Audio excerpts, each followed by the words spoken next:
তো hello everyone, তোমরা সবাই কেমন আছো? আশা করি তোমরা সবাই ভালো আছো। তো আজকে ছিল ন্যাড়া পোড়া, তো ওর জন্য আমি আর পারমিতা আমাদের বাড়ির সামনে মাঠেই ন্যাড়া পোড়া দেখতে চলে গেছি। তো অনেকগুলো বলা ভুল, 4-5টার মতনই হয়েছে। আর যখন আমরা ছোট ছিলাম তখন তো পুরো মাঠ ভর্তি ন্যাড়া পোড়া হতো, বাট এখন আর সেরকম হয় না। তো যাই হোক, যে কটাই হয়েছে, তো সেই কটার মধ্যে আমরা লাস্টে একটা কি দুটো কি তিনটে হায়েস্ট দেখতে পেরেছি। তো যাই হোক, এখানে আমরা ন্যাড়াপোড়া দেখে তারপর আমরা আস্তে আস্তে আমাদের বাড়ি চলে যাই। বাড়ি চলে গিয়ে আমরা আলু কাবলি করব বলে আমরা সেটারই জোগাড় করছিলাম। তো আমরা অনেক আগেই আলুটা সেদ্ধ করে রেখে দিয়েছিলাম, তো বাদবাকি যেই কাজগুলো ছিল সেইগুলোই আমরা মিটিয়ে নিয়েছি। তাই বলে এটা ভেবো না যে আমি বসে বসে মানে অকম্মা ঢেকি না, আমিও কাজ করেছি কিছু। ঢেকি তুই এই আলু ছুলে দিয়েছি তোর।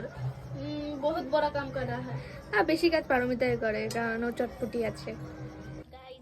তো আমি আমার কাজগুলো করে দিয়ে যেটুখানি বাকি ছিল সেইটুখানি পারমিতা করছিল। আর এখানে আমাদের অলমোস্ট আলু কাবলি ডান হয়ে গেছে।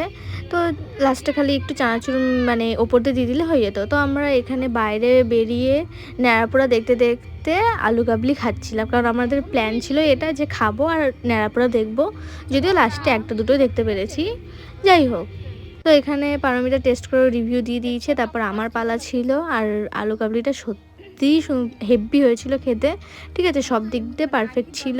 আর লাস্টে তো পারমিতা বাড়ির সবাইকেই মোটামুটি আমরা দিয়েছি। আর লাস্টে ওর বোনও আসে, তো ওর বোনও এসে আমাদের সাথে জয়েন করেছিল।